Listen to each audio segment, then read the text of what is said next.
Oh, shit.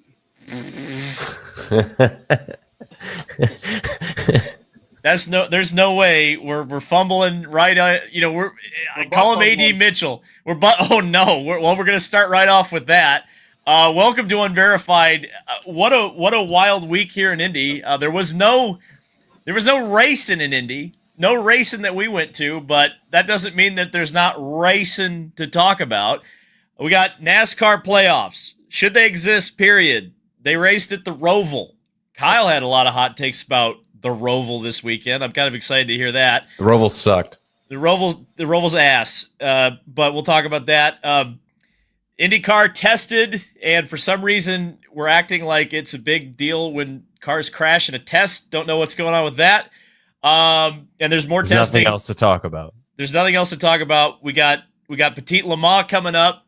That's going to be awesome. That is this weekend. So if you want to get your IMSA Riz going, Kyle and I will be heading down to Atlanta tomorrow to join the IMSA circus one last time this season. And a Formula One happened. I don't know if anybody wants to talk about that. But yeah, the Colts is 4-1. They are the best team according to record and their wins in the NFL right now. That's the first time. I don't even know if that happened during the Peyton Manning era. I guess it did happen in 2009 when they were undefeated, then decided to not be undefeated ever again.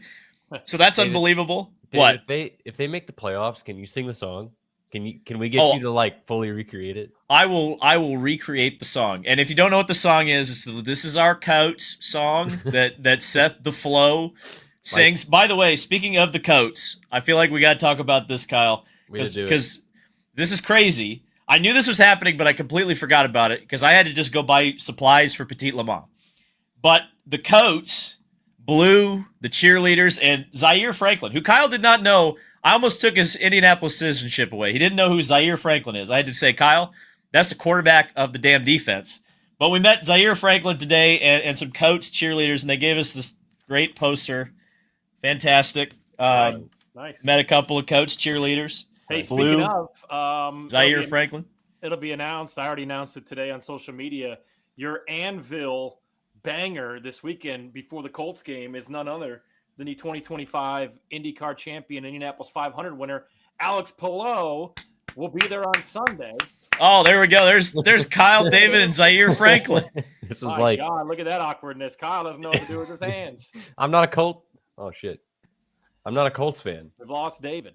It's okay. No.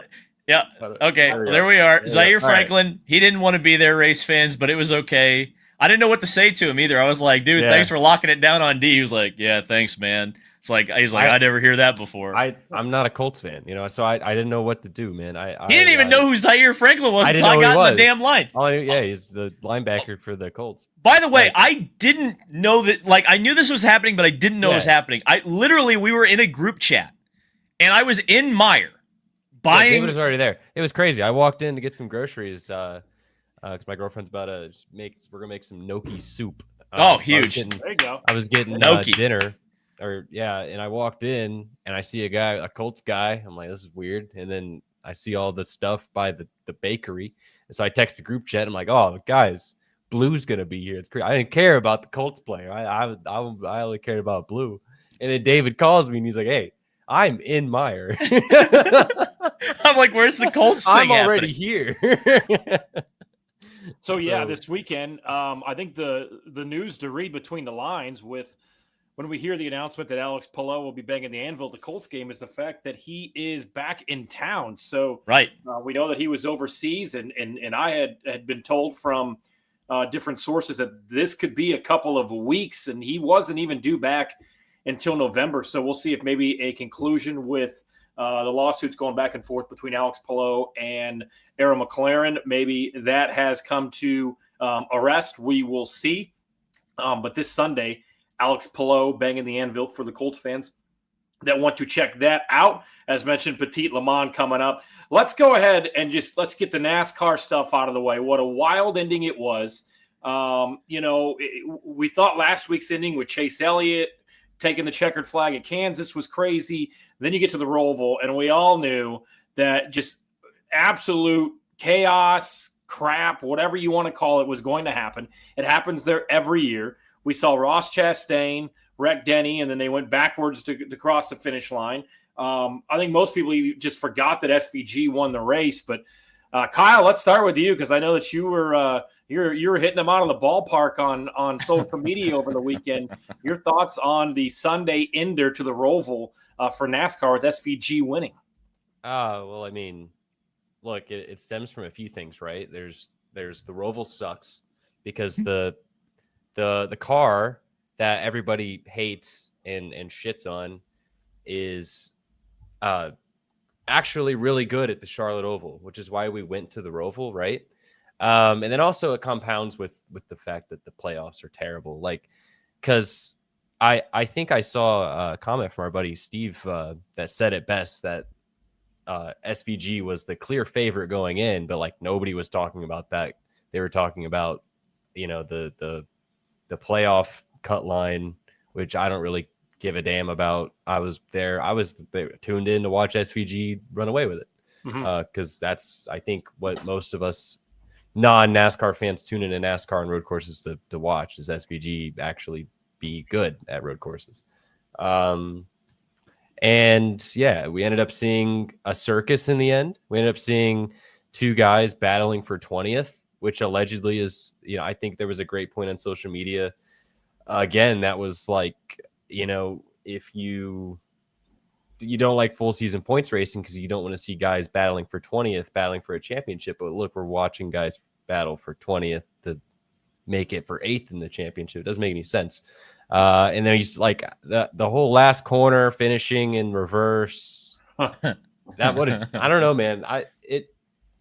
We kind of laugh about it, but I watched it and like I laughed about it, but I was like, this is just not serious racing. This is not like, how can you watch this and take this seriously? Like it's a joke. One of the craziest parts of that whole finish was that on the last lap, Denny Hamlin was like right behind Ross Chastain. And I'm like, he hasn't passed him yet, because he obviously knows that Logano will get in the chase if he if he passes him. Well, that was the whole thing, apparently, was that he didn't know. Right. And that's what so that was what was so crazy, was I thought, because I'm like, Denny Hamlin would never in a million years help out Joey Logano. It doesn't make any sense. And then he passes Ross Chastain like super clean, and I'm like, okay, odd. And then naturally, Ross Chastain is backwards, and so is Denny Hamlin. And then Ross threw it in reverse, and I'm like, of course Ross is throwing it in reverse. I'm like, is this actually going to happen? It didn't. But yeah, the thing with NASCAR, and we're seeing the TV, like the TV rating. Did anyone else see the TV rating? They're at 1.5 million people. And I get it, they're on cable. I get it, they're buried because of the NFL. And I guess NBC is not helping them right now. Like if I was NASCAR, I would be furious with NBC. Oh yeah. Like putting me on USA Network. Only 600K more people, 600,000 more people watched it than F1, and F1 took place at 8 a.m. Yeah. That's crazy. Yeah. That's crazy. Singapore, where like traditionally, like, yeah, Singapore can be like a chaotic race. And obviously there were some like exciting moments, like Lewis Hamilton drove like half a lap without brakes. Fernando Alonso crashed out on the radio. McLaren won the Constructors' Championship. Did anyone care about that? But like, from NASCAR's perspective, like, what is compelled? Like, I know I didn't choose to watch NASCAR. Like, I was watching the Colts, and then I was watching NFL Red Zone, and then only towards the end of the race did I tune in to NASCAR. And it was mainly because I knew exactly what I was about to get. That's all you need to do. And so I think that's what everybody's starting to do. And that should really concern NASCAR, because like I remember a couple of years ago that I used to like get mad at NASCAR because I was like, I would like to watch NASCAR, but it's kind of pissing me off. Yeah. But now I've reached the apathy stage where I am just like, I will probably watch all of Talladega because Talladega is entertaining on television to watch. And I'm sure I will watch Phoenix, but like, am I going to go out of my way, especially with the Colts as good as they are right now, to watch NASCAR? Probably not. In fact, I watched more of the Xfinity race which was also boring as hell, by the way. But I watched as much of more of the Xfinity race than I did the Cup race.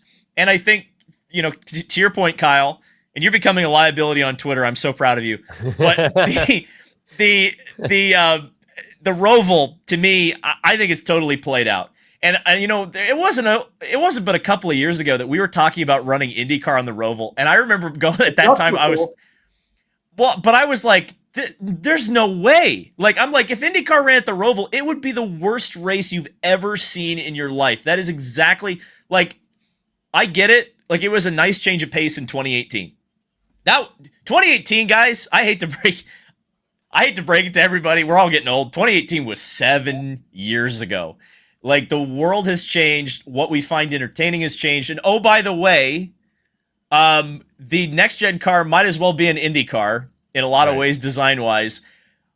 Boy, oh boy. I mean, when the most exciting part of the race is Kyle Larson damn near crashing Shane Van Gisbergen for having the audacity to slightly touch him at the hairpin. We're in big trouble. And the fact that Joey Logano got through, and the fact that Joey Logano is probably going to win Vegas, and the fact that Joey Logano is probably going to win the championship again, that should be grounds to get rid of the playoffs entirely. And it should have already happened. But if that takes place, that sequence of events takes place, which I think it will, it's time to look elsewhere, race fans, because we're in bad shape with NASCAR. Yeah, Mariners beating the Tigers 3-0, by the way. Bye Tigers. Incredible. Damn. What inning is it? They're in the top of the fourth, 3-0. Oh, we got plenty of time. Plenty of time, race fans. My problem with NASCAR. I think you made a good point that I want to go back to. As somebody who just kind of casually watches NASCAR, follows mostly just what I see on social media. I did see a lot of people talking about Joey Logano winning the championship, and more than likely that'll probably happen, obviously, because of what we saw out of Ross Chastain and what somebody in the chat said the fail melon, which I love. Is it just to the fact where it's just sometimes there is, yes, but are we at the point, Kyle, where just we don't feel the champion is pure because you have to get there, yes, but then you have to beat 3 other drivers at a track at the end of the season, which anything can happen. And that person who got there, like a Joey Logano, who struggled a lot at the beginning of the season, didn't have a championship caliber season. Yeah, I mean, a guy like Joey Logano, I think it's scary to everyone that he's still in the playoffs because, like, that's the number one guy you don't want to see win it. Because I think a lot of people honestly would hate Joey Logano a lot less if he had just won a championship in the old format, or in a full season format, or if he had won. Like, I think the biggest problem is when you put 2 and 2 together, when you put how it would have ended with a full season format or a 10 race chase, and in the playoffs, Joey Logano has never won a format that's not the playoffs. That sucks. That is so stupid. Like, because it should not come down to one race, right? I think everyone is in agreement with that. Like, I think it'd be insane, honestly, if they don't change it by next year or 2 years from now. I think that's absolutely going to happen because I think industry, fans, I think everybody agrees that it's been wrong for a couple of years. And you're absolutely right. A guy like Joey Logano shouldn't be there. And I think it does, like, because I'm kind of like, I've gotten to a point where I would say I'm kind of like you said, Tony, a casual. And honestly, like, this year learned to have a bit more fun watching NASCAR because I don't care. It's actually been like the sport or the motorsport that I like, because like IndyCar, sports car racing, like, I'll get way too like invested. I'll get way too like intrigued in what's happening and want to learn everything about it and want to just be like a full fan. Like, I want to know everything. NASCAR just makes me so mad at all of the things that happen in it that I can't do that. But I finally learned to be like, okay, as long as I don't take this seriously, I can watch this and just like make fun of it in a way. And like, but then but then you get to the Roval and I lost it. I literally said to my friends when that race started, when I start getting mad, I need all of you to like help support me here and like remind me that I chose to watch this race. Like, there's just things that just make me mad. Ask Roy if the playoffs are going to stay or go. Or ask, okay, ROI. You should flip a coin on that. ROI, are the playoffs going to stay or are they going to go? I think they're absolutely going to go. I don't think they can keep it. Should we flip is this the flip the thermal club coin on this? I feel like maybe I'm this is worthy. Maybe I'm a sucker because that, like, you know, in like the Brian France era, like this is something that like it's always heads. It's staying. Playoffs are staying. Honda's staying. I have faith in Jim France, man. God. I have faith. We're all hosed, race fans. We're all hosed. I have faith. This is like in the Brian France era, that totally would have been a thing where like everybody would have been yelling, "Get rid of them!" It's not, and everybody would be in agreement. And Brian France would say, "No, we need them." But like, I don't know, man. I think something's different. Who is like defending the play? Like, what is the barrier right now? Like, what is stopping them at this point? Who is still going, like, sitting there going, as far we as need like this? Important people that I think make a difference, like industry leaders. I don't think anything is stopping them. I don't think there's anyone up in arms saying that we should.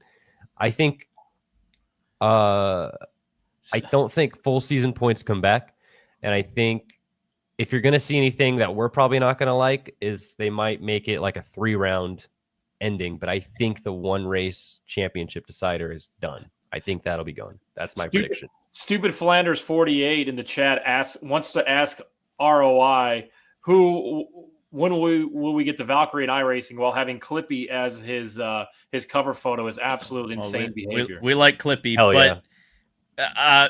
To answer that question, like literally play any other game. Like every other racing sim that has sports cars in it has the Valkyrie right now. So, nothing against iRacing. They're making the IndyCar game, so I'm going to be nice to them. But like, get Le Mans Ultimate, Automobilista, or Project Motor Racing, which is coming out, which all have the Valkyrie. Drew Graves asked if the current system, if they were to change it to the proposed 3-3-4 system where the final round is 4 races, would you guys consider that better? And then one other I wanted to highlight, yes, NASCAR is basically WWE Motorsports. That is 100% sure. And then somebody put, Terrace put, if Joey Logano wins the 4th championship, he will be in the company of Richard Petty, Dale Earnhardt, Jimmy Johnson, and Jeff Gordon.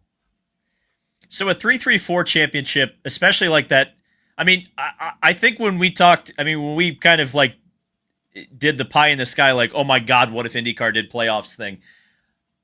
I don't hate the idea of a 4. I don't know why you need eliminations. Like literally just make it 4 races is what I would do. But if the 4-race championship is this, which would I guess be a road course, a short track, an intermediate, and a super speedway, I think that would be a nice like swath of your entire season. You would have to perform well on all 4 tracks, all 4 major types of tracks that NASCAR goes to. And if you're able to do that, and again, how many drivers and teams would you allow into the championship round? I think that would be another like key factor, because if it's too many, it'll be diluted. But if it's too few, you won't be able to hold people's interest. So there's a balancing act, I think, but like I don't hate the idea. I hate the like having to extend the playoffs for 10 weeks. I don't know why they insist on that. I think it would be way more effective if it was 1 round and you took like 6 teams, maybe, and then have a 4-race championship on a variety of different tracks, like a true kind of small version of the season, and just settle it that way. Speaking of Richard Petty, I was in New Buffalo yesterday, New Buffalo, Michigan, for lunch, birthday lunch, and some time with my mom and sister. And some dude was wearing a badass Richard Petty shirt, and I walked up to him, and he also did not like the playoffs. A random guy from New Buffalo that I talked to, appreciate the conversation. He did not like the playoffs, and again, we can critique it, but again, I think that there is sometimes you try something and it works for a while, and sometimes you got to go back to what it used to be. And I think that's where we are when it comes to NASCAR playoffs. Well, Richard Petty, too, historically and factually speaking, Richard Petty never won a race under the playoff format, or the championship under the playoff format. So, I would imagine a Richard Petty fan wouldn't be the biggest fan of playoffs. That's for sure. I don't know. The whole thing is very interesting to me. And like, especially me, this is coming from me, is that like a lot of the things that are being said now, you want to talk about 7 years ago, were things that I was saying in 2018 and got yelled out of the room and screamed out of the room on Twitter. So welcome to sanity, everybody. It took you 7 years, but welcome to David Island. I hope you enjoy your stay. We got the Coats, we got Tigers, and we got the IMSA. So 4-0 Mariners. You're not about to have your Tigers at all. I got a Mariners. I'll lose my Tigers. I'll give you a Mariner shirt you can borrow when. Actually, are the Dodgers still in it? Dodgers are still in it. Okay, so here's the weird thing, man. I really kind of fell in love with the Dodgers last year, so if I'm picking a number 2, it's the Dodgers, which is crazy for me. The Brewers? You went to a Brewers game. Game. I like the Brewers too, but the problem is I like Shohei and I like Freddie Freeman and I like the Dodgers, so they're a fun team to watch. Ideally, you would get Brewers Dodgers in the World Series, right? No, That'd be kind of fun. No, they're on the same side. Same side of shit. So, well, there you go. All right, so we do like to talk a little bit of other sports. I know somebody was bitching earlier about us talking about the Colts, but that's are we talking about Mark Sanchez yet? I kind of want to. So why are we gonna? What do we? I just want to say the one thing about Mark Sanchez. I forgot that Chris Myers follows me on Twitter. Yes. And about halfway through the game, I realized that fact, and I said, "Oh my God, he's calling this game." And I showed my brother some of the things that I had retweeted. Like I retweeted some Sopranos meme or something where it was like Christopher Moltisanti was like, "Hey, OT, we gotta call in. We gotta get Mark Sanchez out of prison." And I'm like, Adam, there is a better than zero chance that the man calling this this National Football League game that we are watching, the man who was supposed to call a game with Mark Sanchez that we are watching, saw me retweet a meme making fun of Mark Sanchez while he was on the air. So I was like, it's the universe we live in, race fans. It's the universe we live in. I will just say this. I was in my hometown all weekend, and I got a call from our good friend JMV at the radio station at 8:30 on Saturday morning, and I thought, oh, geez, what's he calling me for? And I'll just leave it at this. I'll probably talk about it more in my podcast about what the butt fumble did over the weekend, which I think everybody knows. But JMV calls me and he goes, "Hey," and I was like, "Yeah," and he goes, "You don't have any contacts at IMPD, do you?" And I was like, "Yeah, I do. And even beyond that, little bit more than that. What do you need?" And he goes, "Somebody told me Mark Sanchez was stabbed this morning," and I was like, "Holy crap!" So I think I texted you guys about an hour before it came out. I kind of knew that it had happened. And, we talked about this on this show and we talked about kind of what we do. And I know we don't really consider ourselves journalists, but we are people in the media and, you could call us content creators, YouTubers, whatever it is. But we do break news. We do learn a lot of things. And that was a great instance.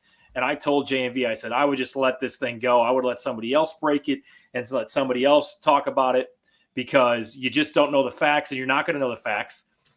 So anyone's going to touch that early, it's going to be TMZ. And exactly. Stay away from that. Or Angela Ganotes or whatever from Fox 59. So my guy that works in the FBI here called me and told me what he had known, and I was like, I'm glad we didn't go with this because we would have looked. Or I said, JMV, if you would have went with that, it would not have been good because everybody was spinning it on how bad Indianapolis is and what a bad look it was for Indianapolis, and how could Mark Sanchez get attacked and our city, our crime. And I know a lot of people say that don't live here don't have the best things to say about Indianapolis, but it wasn't Indy. It was the butt fumble being an absolute ass. So it's the off season. We're allowed to touch on other stories inside of sports, and that definitely was one here that happened this weekend. And then we learned that Brady Quinn was ultimately going to be on the broadcast. So hey, don't be a drunken asshole and you won't get stabbed.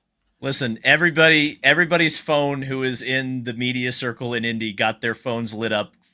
Because mine did, and I was like, I don't know anything. I'm like, what do you guys want me to? But no, that was huge news. More huge news. Tristan Cortez, thanks for kind of getting us back on topic here. I think Kyle and I are unfortunately going to have to take the lead on this one, Tony. But we were just talking about this in a damn Meijer. We were talking about this in line at Meijer, so we already know. Just to get ahead. We will talk about IndyCar testing. I know that is the title. You got to save the best for last, race fans. Yeah, I just want to point out. We're content. We're also YouTubers. you know, there are people who are listening to us too late after the fact on Spotify. Just want to put just clarify. The shout out reason to we click on Spotify. this, we will get to Hey, that. race Yes. fans, love it. Porsche. David, Yes, go. Porsche. Sorry. Pretty significant global sports car racing news broke today, which had been a question mark that really we'd been following all season, which was what is the future of Porsche in the top class of prototype, both in IMSA and the World Endurance Championship. And we got that answer today, and it was a little more unexpected than I think. It was kind of unexpected and kind of not. And I suppose Kyle and I will talk about this here in just a second, or at least the finer details, which is this.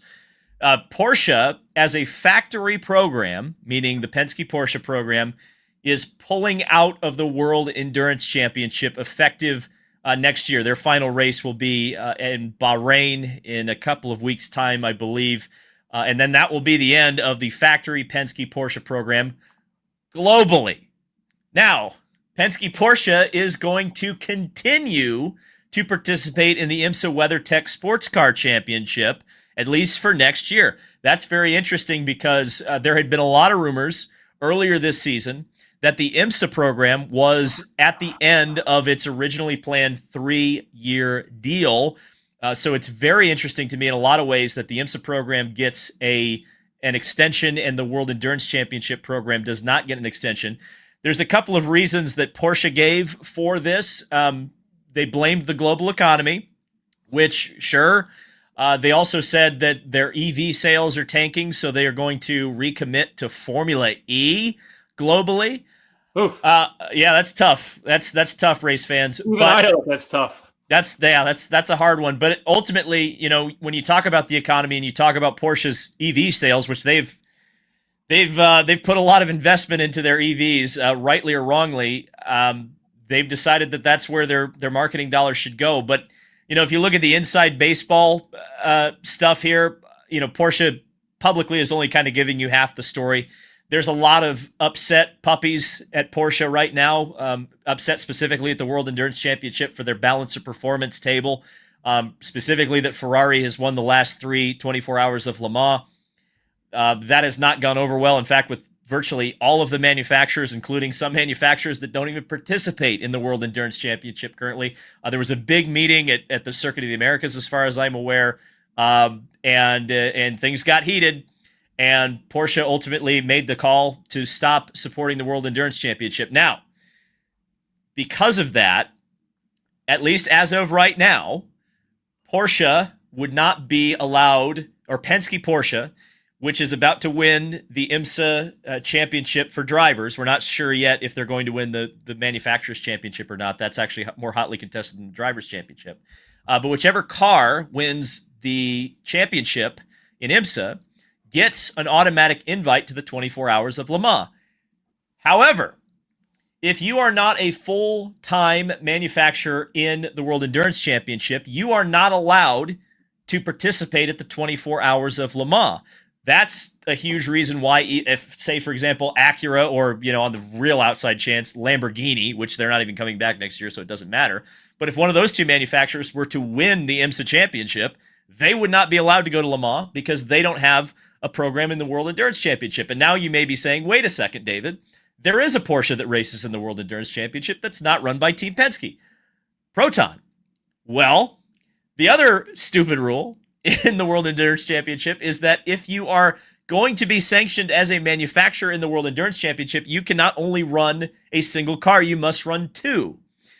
So if Proton does not find a second car, whether they run it themselves or whether another privateer comes in and runs a second Porsche, they will effectively be kicked out of the championship because they don't have two Porsches. And by the way, that would also mean that the two-car GT program in the World Endurance Championship would also go bye-bye, because the GT cars are dependent mostly on whether or not you have a commitment to run a prototype in the World Endurance Championship eventually, or if you currently are running a prototype in the championship. The one exception to that is Mercedes, and they're constantly rumored, not rumored, possibly rumored to run in the World Endurance Championship. So suffice it to say, long story short, this is extremely complicated and very, very interesting. Kyle, what is going on here with with all of this global manufacturer drama.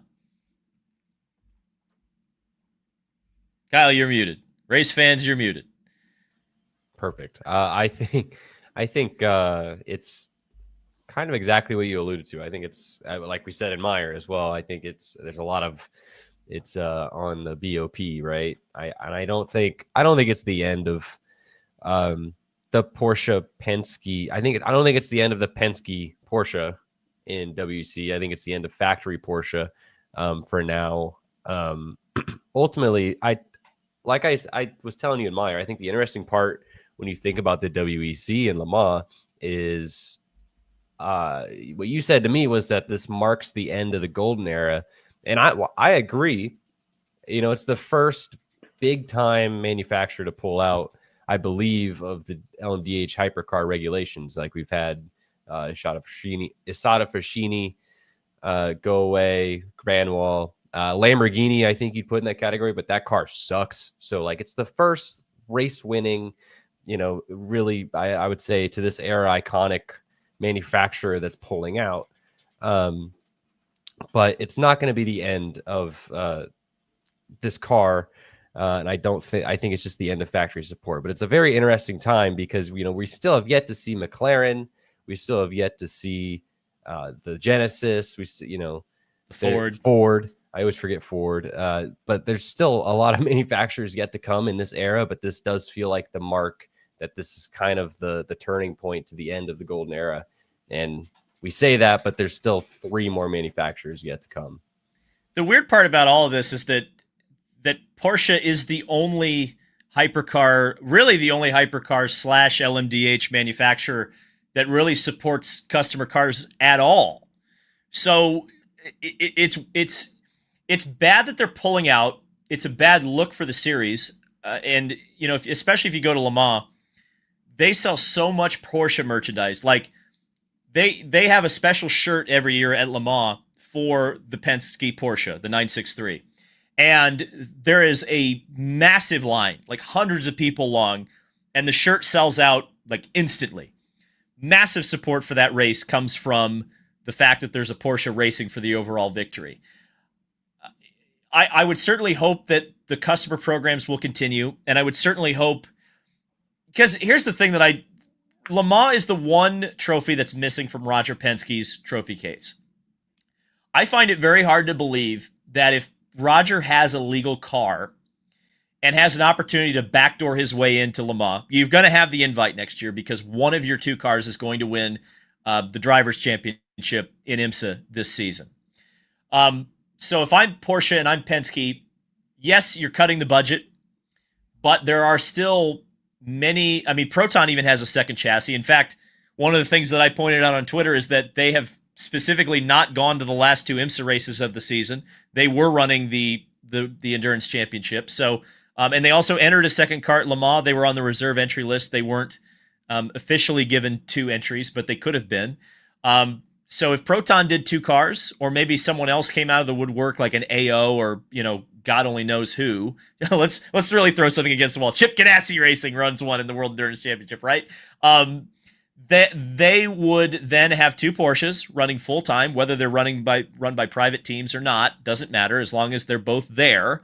And then Penske could theoretically enter the 1 car and possibly more that they have the invite for. So I would be very surprised if I'll put it this way. I'd be surprised if this means Porsche is just done entirely in the World Endurance Championship. I especially like the GT cars, but even the prototypes. And I would even be more surprised if they're keeping this program going only for IMSA. If there's no thought process to get those cars at least to Le Mans, or at least a plan to get them to Le Mans. But it is very interesting, isn't it, that I think at the beginning of the year, if you told me Porsche was going to pick one or the other, that I would have been very surprised that they would pick IMSA as the series that they are sticking with. I think it's great. I think you need more top. I think the important thing about IMSA is keeping that top class healthy. And now the fact that you're not only going to have, like, you know, you had the exclusivity of having the Lamborghini there this year. And now it's the only place you can not only see the Acura, but it's also the only place you can see the factory Porsches. So which That's not the worst thing in the world. I think says a lot about IMSA and how the convergence is going, and something I think that I've mostly, not been vocal publicly, right? I've definitely talked to you about it, David, is that, when we talk about, we were at that same press conference about convergence between the ACO and IMSA. And, just looking back at it, how many years now are we at? We're in our third year of this regulation cycle, third or fourth. Well, 2022 technically is the first. Technically, the first year. And the only manufacturers we've seen crossing over the Cadillacs, the BMW, the Porsche, the fact that an Acura hasn't gone to Le Mans, the fact that we haven't seen a Ferrari or a Toyota over an IMSA is just kind of sad. I feel like it's just, when we are looking at the next cycle, we're looking at the next regulation cycle, I think the biggest thing that they need to think about is, not only should it be eye-opening that Porsche is leaving, but also, how do we make it easier that if, because I'm not saying that Toyota and Ferrari need to come run a full IMSA season. I'm not saying Acura needs to go run the entire WEC, but the fact that we can't get every manufacturer to make the Rolex 24 grid, the Petit Le Mans grid, the Sebring grid, the big time races in the world have all of the manufacturers that are able to compete against each other. The fact that we're at a point now that hasn't been able to happen, kind of just, the regulation hasn't failed, but convergence, to me, in my opinion, has failed. And I think this is, that doesn't really mean much to the Porsche factory leaving WEC, but I think overall, when you look at the regulation, you look at everything that's transpired, that's just kind of where my thoughts have been. Well, and my other thought that doesn't mean squat is that, hey, we've been wanting the Porsches to have a cool livery, and I think we're going to get it next year finally. So, well, that would be, come on, DHL, come on back. Real quick, I just wanted to wrap up because you mentioned a couple of things there that I think are, especially that convergence, because we all run in the same circles, right? And, I just remember a bunch of us, all the IMSA family, so to speak, kind of getting together after that specific press conference. And all of us cynics, we stood in the back of that studio there in Daytona. And we all kind of looked at each other and we said, this isn't going to happen. And so the fact that it we did kind of get convergence. We do have a Le Mans hypercar racing. We'll see one this weekend with the Valkyrie. The fact that Toyota and Ferrari don't come over here and play, I think, is unfortunate because both of them, by the letter of the law in IMSA, should be allowed to come over here, as well as Alpine. In fact, all three of the, except for, I think, Peugeot might be the one that might not make the IMSA regulations. I'm actually not sure about that. Yeah, but I think we need to get rid of those regulations too. If well, Peugeot I would agree. Said, screw it, I want to win the Daytona 24. Then come on. But do they want to come over? See, because that's the thing is with Acura, part of the reason that they don't go, actually, the reason that they don't go is that Honda Japan doesn't want Acura racing in the World Endurance Championship. That's literally the reason. And until they can badge that car as a Honda, and even if they want to badge it as a Honda, it doesn't mean they're actually going to do the World Endurance Championship, right? And I agree, it's stupid that the Acura can't just enter Le Mans as a one-off. But that ultimately comes down to the ego of more the FIA for sure, because I think IMSA is a little bit more open door. If Toyota just came to them and said, hey, we want to run Petit Le Mans, do you really think John Doonan would be like, nah, we're not gonna do that, But if Acura tried to enter Le Mans, the ACO would be like, hell no. Yeah. How about you enter the World Endurance Championship and then they're about to thumb their nose at Porsche, because they don't have two cars. So it's unfortunate, but that's the way it is. So ultimately the way Le Mans has always worked, and unfortunately the problem with having a world championship is that they kind of have way too much control. I think the FIA and the ACO, and they've always have had a lot of control. But this in particular, from being able to kind of pick and choose and make manufacturers choose them over IMSA, is tough for IMSA. And so again, the fact that Porsche's sticking with IMSA, I think, is really good for IMSA. And I suppose real quick to kind of wrap up the sports car talk, and then we'll get to IndyCars, is that, that kind of reminds me, to tie in to Petit Le Mans and why Petit Le Mans is such an important race for sports car racing. We're eating good this weekend. I mean, Petit Le Mans to me it might be one of my favorite. Like, I love the 24 Hours of Le Mans, and you guys obviously know I freaking love the Indy 500. But like, Petit's up there. Petit just means something. It just means something. The vibes are immaculate. That track, I think Road Atlanta, I'm going to keep saying it. I'll fight anybody. Kyle, this might be my Mid-Ohio weekend on Twitter. I'll fight anybody about this. I think Road Atlanta is the perfect road course. I think it is perfect. There is not a thing wrong with it. Especially for sports car racing. Like that's I think the biggest thing to me is like 10 hours at that track in multi-class racing just really just makes up one of the greatest races I think in the world.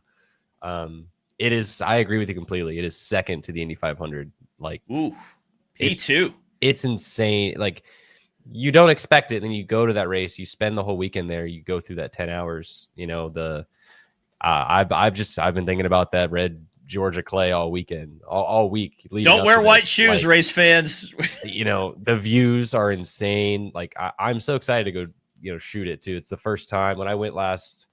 Because when I went in 2020, I said I didn't want to miss another one of these. I unfortunately had to miss it last year due to work commitments with Car Chaser. So it's been 2 years since I've been there. And 2 years ago, I went as a fan. Is when we were grilling at 10A, 10B, having a good time. And it's been 3 years since I've gotten to shoot there and like make content. And I'm so excited to be finally back this weekend. We are eating good.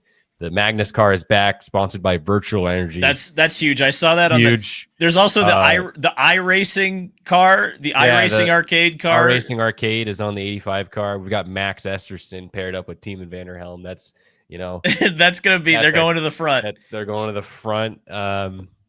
We've got hey, Norman Nato is here. Speaking of the WEC, Julian Andelauer is in the 6 car making his.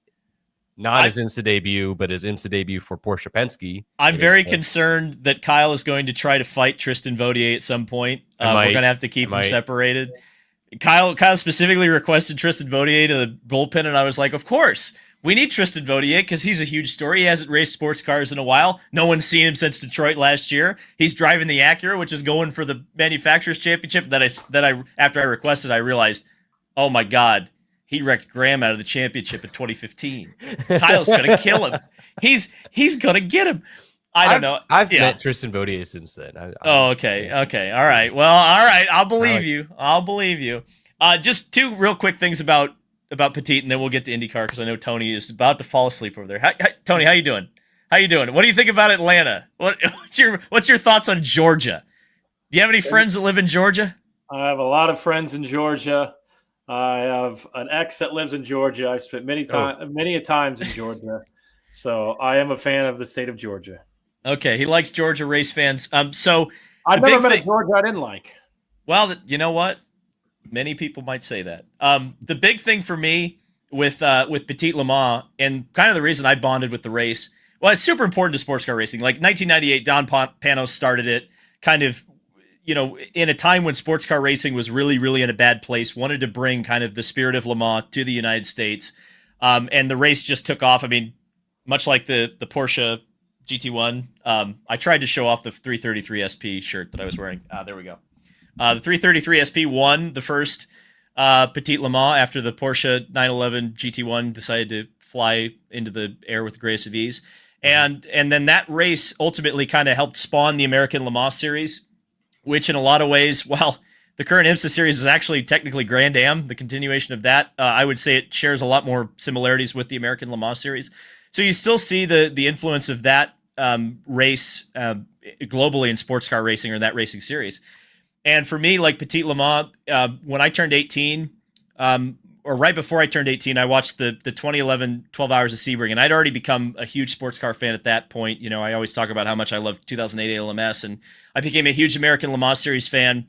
And watching the 2011 12 Hours of Sebring, which just an absolute banger of a race, like you had the factory Audis and Peugeots there, and they all took each other out in various crashes. So then the race came down to this really incredible and intriguing battle between a privateer Orica ran 908 that was an older previous model, and then a freaking an Acura that they pulled off of the shelf. They ran one test session with Highcroft Racing, and they were like chasing down the Oreca Peugeot. It was just a really hell of a race. And that was the first or second year of what they called the Intercontinental Le Mans Cup, which was the precursor to the World Endurance Championship. And that was when I kind of realized, oh, the FIA is about to screw everything up. I need to make it to one of these races. So for my 18th birthday, I asked, I don't need any presents. Just take me to Petit Le Mans, please. And got down to Petit Le Mans in 2011, got to see just an incredible grid, Audi R18, 2 Lola Aston Martins, 3 Peugeot 908s, a GT field that would blow your mind. I mean, you think that GT fields are good now. I mean, it was unbelievable in 2011. LMP2, just Zach Brown was driving one of the cars. Like, I think it was 60 cars. It was just crazy. It was just crazy. My first sports car race. And then I got to go back in 2013 by myself, a solo trip. I won tickets from Racer Magazine, bought a tent at Kmart, and camped out of the back of my Chevy S10. If you ever claim that I don't love this shit, just I'll show you the pictures of me at Petit Le Mans in 2013. But it's an incredible honor to be able to go down and cover that race as media. I'm really looking forward to that. IMSA is a great series to cover. Looking forward to hopefully doing more stuff with IMSA next year. Stay tuned. So to move on, to kind of segue us, it's like I've been saying, we're going to be eating good, and you're going to want to pay attention to David's YouTube channel, my socials, and Tony's socials. Is what we're going to drive back on Sunday, and then immediately on Monday we've got IndyCar testing, big stacked field testing on Monday, including Mick Schumacher, we talked about last week. James Rowe was announced today; he's getting his shot. Lockie Hughes, I believe, is driving an IndyCar as well. So we're getting straight into IndyCar testing when we come back. So that's, we get a day off on Sunday, but technically not really. Once we get boots on the ground Thursday, it's going to be a video pretty much every day. So yeah, it's going to be huge. Tony, take it away. IndyCar testing. There's a lot of crashes in Mid-Ohio. What are your thoughts? We talked about it on the show, and I think I mentioned it even off the record or off the air. It was like, why are you taking all these guys with zero experience? Yeah, you called it. But when you said that they were risking a lot of equipment, I in my head was like, what's he talking about? Like, they don't wreck it. That never happens. The entire field, except for Calico Cat, Kyle Collette did not crash. The entire everybody else crashed. It was unbelievable. But I questioned you, and you were right. I mean, you look at the test coming up on Monday at Indy, and there's just so much room for mistake. There's so much room for error at the IMS road course. So we learned today, I kind of had teased this a few weeks ago, that James Rowe is going to be in the Juncos Hollinger Racing car. It's an evaluation test, and a lot of people are thinking, oh, is he going to get that ride? More than likely not, but Juncos is bringing back their Indy Next operation with 2 cars next year. Is possibly James Rowe in the fold for that seat. That certainly is a possibility. Kyle Collette back in the AJ Foyt number 4. Everything coming out of Mid-Ohio last week after the test, as mentioned by David, he did not crash, was that he is in the catbird seat to drive that race car in 2026. And I mentioned it on this show after Nashville. I spent time with him in Nashville, and I said, what's going on? Where are you with Foyt? And he's like, we got to find the money. We got to find the budget. And I think that is coming together a lot more than maybe what we thought was going to happen. I know there was the rumors that ended up not being true about Renus going there. Then it seemed like maybe Jacob Abel made some sense. Now it looks like it is going to be Kyle Collette landing that seat. Andretti Global is going to run Lockie Hughes in this test on Monday. It was announced today that he will be back in the seat for Indy Next. Remember, he won here on the road course last year in Indy Next. I think he had 3 or 4 wins on the season. Talked to Lockie today. I've known about this for a couple of weeks. Talked to him about a week and a half ago. Knew this was coming. Dennis Hauger, this will be the first seat time that we see Dennis have in that kind of Coyne Andretti partnership. Alexander Rossi and Christian Rasmussen will be a part of this as well. And also, as mentioned last week, Mick Schumacher in the Rahal Letterman Lanigan Racing. Who I probably, they are not going to badge that as the number 30 car. I would imagine that that's going to be badged as, my guess, this is not knowing anything besides what I'm about to tell you, my guess is that it'll probably be badged as a 75. Takuma Sato is going to be a part of the 4-car oval test later on this month at the Indianapolis Motor Speedway. 4 or 5 cars, 4 as of right now, and they're big names. I believe it's Palou is going to be a part of that test. Rossi is going to be a part of that test. Pato is going to be a part of that test. And what we learned earlier is that Sada will be a part of that test as well. So that'll probably be badged as a 75. I think they probably want to stay away from putting him in the 30 car and then have everybody start speculating on what's going on there. So that's where we are with testing. We did see a test today. It was the first test for David Malukas. It was a 1-car, single-car test with the old school black and white livery of the number 12 Team Penske for David Malukas at Gateway. I was told that test went well. I think it's wild, as we talked about on the show, that Malukas can hop in that 12 car and test, but Will Power can't hop in an Andretti car until January 1st. So that's kind of where we are. I know the 3 of us will be there, and I think you guys will agree. I think the first thing I want to ask Mick is this something that you want to pursue? And is it also a part of the ovals that you want to pursue with IndyCar? Are you looking to just pursue the road and street courses, or are ovals and ultimately Indianapolis 500 on the radar of something that maybe Mick Schumacher would want to do over the next couple of seasons? Yeah, it's interesting because Mick does have a job right now. It's not like he doesn't drive. I mean, he's part of the Alpine Hypercar program in the World Endurance Championship, and it's a pretty high-profile job, especially at the 24 Hours of Le Mans. So, I mean, obviously, if you're a single-seater guy, and really anybody in racing, you know, it's difficult to be someone like a Mick Schumacher who was so high-profile in Formula One, and then have to go, you know, share a sports car and share the credit on that sports car. So everybody, you know, for race car drivers, they want to be known as the race car driver. They don't want to be known as one of the drivers at Alpine. So IndyCar is a high level, right? It's a high level of open wheel racing. And if Mick's Formula One dreams, as you know, obviously most likely done at this point, if he wants to continue and pursue this line of work, IndyCar is the next best thing. I'm very curious about the ovals. His father, as we mentioned, pretty big against ovals. In fact, even his uncle recently came out and kind of questioned Mick's decision to even test an IndyCar. So I'm kind of curious about how serious this is. It's got to be serious because I think Mick Schumacher was also in line to do Prema full time last year. Ultimately, Robert Schwartzman got that ride. So it's very interesting. It's going to be interesting to see what happens, how he does. And I think just in general, the rest of the test, I mean, yes, Schumacher is going to be the headline, right? Like that's what everybody's going to be. Everybody's going to be content farming Schumacher. I'll be guilty of that. Tony will be guilty of it. We're all going to be guilty of it. But I think it's also very interesting to see just how many Indy Next drivers are getting an opportunity here and who will impress and who won't. Again, I saw it mentioned in the chat a couple of times that Dennis Hauger threw it off twice, crashed twice at Mid-Ohio. So probably pretty important for him to have a clean day. And if he doesn't have a clean day, are we bringing that storyline into the season where Dennis Hauger's already kind of like, are we going, oh, whoa, hang on a second, what's going on here? So there's a lot of interesting storylines potentially that come out of here, especially Kyle Collette. If he looks good, if he's fast and he keeps all 4 wheels on that thing, man, I think job done for AJ Foyt. I think they got their guy. I think real quick. Yeah, go ahead, Kyle. It's also underrated in this test that it's a team test and driver evaluation, that Rossi and Rasmussen are there. Like that's, hey, huge. Nobody else is really testing right now. And they're at it. If Rossi's going to be in the oval test, that's underrated. Like that team, I think needs the testing. And damn, like look at them.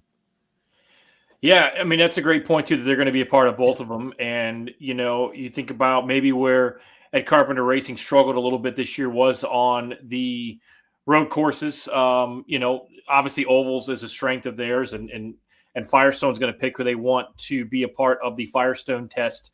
For the Indianapolis 500. And obviously the biggest thing with the Indianapolis 500 test, so to speak, the oval test, is testing out the new bump in turn 2, where we saw the photos and the images of them ripping up the track in turn 2 last week.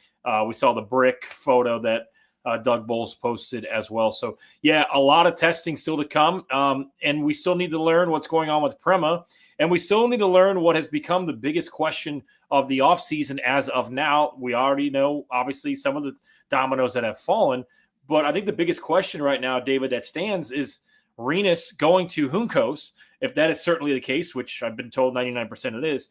And there are folks that would want to know our opinion and your opinion on, well, is this a mistake? Is Rinus going and leaving Dale Coyne and leaving Michael Cannon? Was that a mistake going to Juncos when this becomes official? I mean, obviously, the jury will still be out. I think it's more of a lateral move. I've talked to a lot of people that praise Michael Cannon. I've also talked to a lot of people that say, hey, look at Michael Cannon. Great dude, but has he ever been with a not so good driver? So there's a lot of different opinions out there. But David, your thoughts on when we do hear the news of Rinus VeeKay going to Juncos, and is that a lateral move? Is that a step up? Or for some people, they feel like that's a step down for Rinus? It's only a step down if he had an opportunity to get the Andretti parts. If he didn't have an opportunity to get the Andretti parts, it's pretty cut and dry. That I think it's probably a lateral move. It's tough, man. Here's what's frustrating here is that I think Rinus is deserving of a much better ride than the ones he's been offered. Yep. And the fact that we're going to go into another season where Rinus is just, I think what Rinus is doing, which would make some sense, is that he seems to be bouncing around on 1-year contracts, not really committing to anything right now, yes, because we're expecting a lot of these seats to come open 2027. Major seats at the end of next year. Right. So I hate to see him flounder for another year, but I guess I understand the move. If he wasn't going to be on an Andretti development path or have an opportunity to get in an Andretti car or even have an opportunity to take a step from Coyne to Andretti, then I understand why he went to Juncos. Put it that way. I think one of the biggest reasons for this move for Rinus is the simple fact that there's an opportunity to actually get paid for his services. If obviously with the Stingray Rob situation and they can throw a little bit at him, or if they land a new ownership or something that comes in, you are able to pay Rinus a little bit. And that's been a struggle. Obviously, I think last year he was racing for a percentage of his winnings. You set yourself up to make some money. You set yourself up to go back into a Chevy, even though last year you had, you're pretty good on a Honda if you're Rinus VeeKay. That moves the potential of Connor Daly into the Ryan Reinbold seat for 2026's Indianapolis 500, maybe more. There has been plenty of rumors that Ryan Reinbold would like to go full-time. I don't know, David, if you jump right in and go full-time right away, do you maybe run 5 to 6 races in a season and then hop in full-time? Ryan Hunter-Reay, interesting to note, and this is Dude Bro source type stuff, Ryan Hunter-Reay was scheduled to run that Firestone test on the oval in a couple weeks. He has since been scratched, and I have been told from somebody that I know would know is that Ryan Hunter-Reay will not be back in that Ryan Reinbold car, and it will indeed be Connor Daly for next year's Indianapolis 500. Now, obviously, things can change. You come up with the check, maybe you can land somewhere. But as of right now, if I was a betting man, and David, I'd love your take on this, I don't think we'll see Ryan Hunter-Reay in the Ryan Reinbold car next year, and I think it'll be Connor Daly. Well, I think a lot of people would have predicted that. Unfortunately, the minute there was kind of talk about Connor not going to Juncos, I mean, the logical place for him to go was Ryan Reinbold Racing. I mean, nothing against Jack Harvey, and I understand the reasons that he got that seat, but if Ryan Hunter-Reay's on his, if Ryan Hunter-Reay wanted to be in the Indy 500 and does not have a seat for the Indy 500, I think that's a tragedy in some ways. I mean, we'll see if another seat opens up at another team.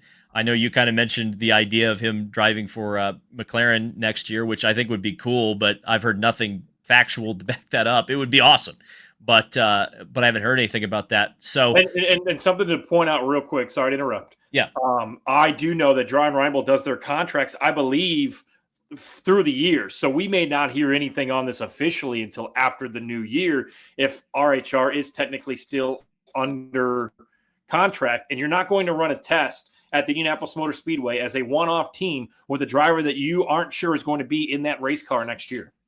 Yeah, no, totally makes sense. Totally makes sense. And the thing that I would say about Ryan Reinbold going full-time, and again, I don't really know anything, but I'm just using the logical part of my brain, which I know, I have to dust off the cobwebs for that sometimes, but If I'm looking at that and I would say, okay, maybe if you could run a partial season, I think the only way that makes any kind of sense at all, especially if you don't have a charter, is if Prema does not make it into next year. Because then theoretically there are 2 open spots on the grid of every IndyCar race, and you could pick and choose the races that you want to go participate in and start preparing to put together a full-time operation, especially if that means buying a charter. If you can get your hands on a charter, then there's no reason to not go full-time. I don't know what that would look like or how that would go, but I mean, again, a charter has to be officially for sale, right? Yeah. And has to actually be sold to someone who actually wants to own the majority of it and then, actually run an IndyCar team. Amount. What's up? You also have to come up with a dollar amount of what that you also have to come up with a dollar amount for sure, because again, a full charter has not sold. So no one knows what the value of an entire charter is yet. So we'll see. I mean, if that is true with the 30 car and that charter is for sale, and if it does sell, why not Dry and Reinbold Racing? But there's so many factors here. There's so many dominoes that still need to fall. I think Prema still needs to fall. We need to learn all sorts. We need a million different contracts to be signed. Again, we don't even know what engine suppliers we're going to have in 2 years. Well, actually, we don't know what engine suppliers we're going to have at the end of next year, right? So there's so many things that need to come down the pipe. I think the whole industry's kind of in limbo right now. Yeah. Because we're just waiting on a couple of things to fall to know what the landscape even looks like. Didn't they just fire one of the heads? I keep wanting to call him Ted Pappas. I know that's not his name. Tim Pappas, right? Yeah. From IndyCar, and he's one of the guys who was heading up the new car. So what's going on with the new car? So. Well, that's why we're all going to get together next Monday, and we'll start asking some questions. And then in a few weeks, when we have that oval test, we'll ask some more questions. And it will be interesting to see, if any drivers just kind of hanging out at that test, maybe checking some things out, maybe talking to a team that they might be on in the next several months. So still plenty of that to discuss. Bill Pappas, not Ted Pappas. There we go, Bill. You guys are leaving for Atlanta for tomorrow, correct? Yep, we're going down to Buc-ee's. Going to get some hibachi, get some Dairy Queen. It's going to be fantastic. All right. Can I make one request? Oh, God. All right. Go for it. Tomorrow's my birthday. I want you to bring me back a bag of Buc-ee's gummy bears. That's all I ask. All right. Tony wants the Buc-ee's gummy bears. Hey, everybody drop a happy birthday to Tony in the chat. I've never had them. I hear they're delicious. Well, he's going to get it looks like he's going to get his. We're going to bring you back the onesie, but you gotta wear it on the show. I will wear it on the show. I will wear it. Absolutely. Listen. No problem. But follow David and Kyle all weekend. They're going to have some great stuff from Petit Le Mans. There's going to be a lot going on.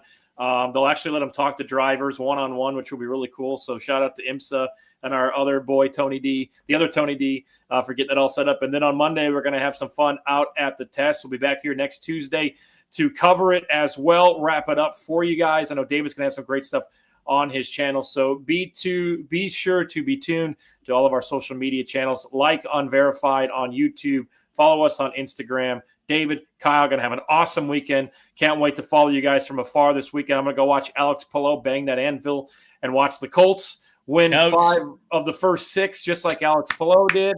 The Mariners are going to knock out the Tigers, and we're going to have a great weekend ahead for everybody involved. And then again, next Tuesday, we'll be back right here on Unverified. Go Colts. Beat Arizona.